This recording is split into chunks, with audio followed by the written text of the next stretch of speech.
going to release a break-in of revival. Bickle, just 27 years old in 1983, had no idea he'd have a role in raising this non-stop cry to Christ.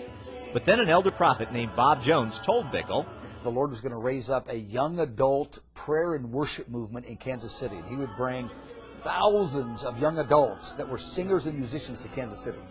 This is in '83. There was no thought of this. But then over the years, Bickle and his co-pastors began to open up short-term schools of ministry and worship. Those schools began luring thousands of young people who also signed up to join the prayer movement.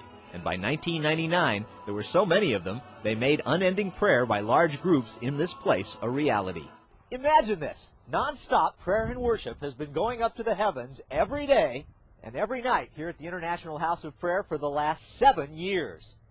But what's exciting to Bickle and his co-laborers is that now the movement is taking off worldwide, with 100 to 200 groups feeling the call to do what IHOP is doing. The numbers are increasing so rapidly in the last decade. I believe it's a sign of the times.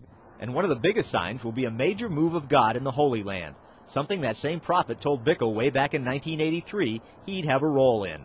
Oddly enough, he said Bickle would be to Israel spiritually what Harry Truman was to Israel politically, by prodding and pushing the UN into giving the Jewish people a sovereign nation in 1948.